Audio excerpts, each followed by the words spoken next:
La lumière s'éteignit. Ce fut la première chose qui l'alerta. L'unique ampoule encastrée dans un grillage au plafond l'éclairait en permanence. 24 heures sur 24, 7 jours sur 7, 365 jours par an. L'obscurité soudaine pesa sur les paupières fermées d'Anna Sheridan. Sentant le changement, son corps se réveilla de ses cauchemars agités. Elle se redressa sur le matelas posé sur le sol en béton froid. Elle tourna la tête de gauche à droite, en s'efforçant d'ouvrir les yeux. Au début, elle crut qu'elle avait été plongée dans le noir le plus complet. Mais non. L'étroit rectangle d'une fenêtre sur le côté sud-ouest de la pièce laissait passer un mince filet de lumière. La fenêtre était située sous la terrasse arrière.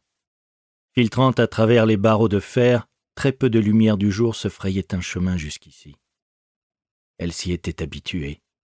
Anna cligna des yeux et laissa ses yeux s'habituer. Des formes ombragées apparurent. Le pouf, dans le coin, la salle de bain sans porte, en face d'elle, le petit réfrigérateur, le chariot à roulettes avec le micro-ondes, le comptoir étroit avec l'évier et le placard où elle rangeait sa vaisselle le long du mur le plus éloigné. Le silence fut la deuxième chose. Elle était habituée au calme, mais celui-ci était différent. Le grondement du générateur à l'extérieur de la fenêtre, le bourdonnement du petit réfrigérateur, le souffle de l'air provenant de l'unité de chauffage et de climatisation. Tout était devenu immobile et silencieux. Il n'y avait aucun autre son que celui de sa propre respiration. Elle ne bougea pas pendant plusieurs longues minutes. S'agissait-il d'une autre ruse? Un piège qui n'attendait qu'à ouvrir sa mâchoire? Elle avait également l'habitude des ruses. Elle vivait à l'intérieur d'un piège. La lumière ne se ralluma pas, le réfrigérateur ne bourdonna pas, le générateur ne reprit pas vie. Elle jeta un coup d'œil à la minuscule caméra fixée au plafond au-dessus de la porte métallique sécurisée. Le petit point vert lumineux ne brillait plus. La caméra était désactivée. L'électricité n'avait jamais été coupée auparavant.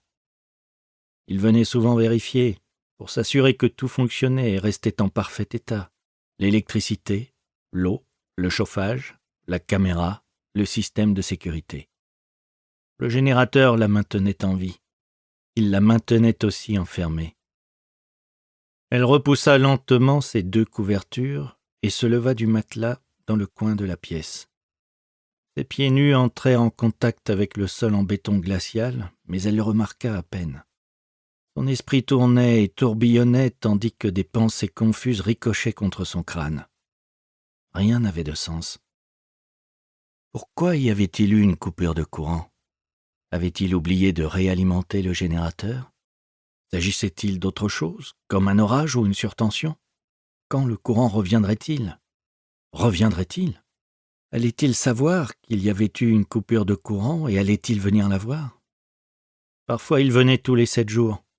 Parfois 2 semaines s'écoulaient. Il n'y avait ni régularité ni raison à ces visites. Elle n'avait aucun moyen de savoir combien de jours elle devrait survivre avant qu'il ne revienne, en supposant qu'il revienne. Il était facile de perdre la notion du temps ici. Au début, suivre les jours avait été d'une importance cruciale. Compter les heures, les jours, les semaines, les mois, puis les années, espérant toujours être secouru, priant pour que cela arrive, souhaitant désespérément une possibilité de s'enfuir qui ne venait jamais.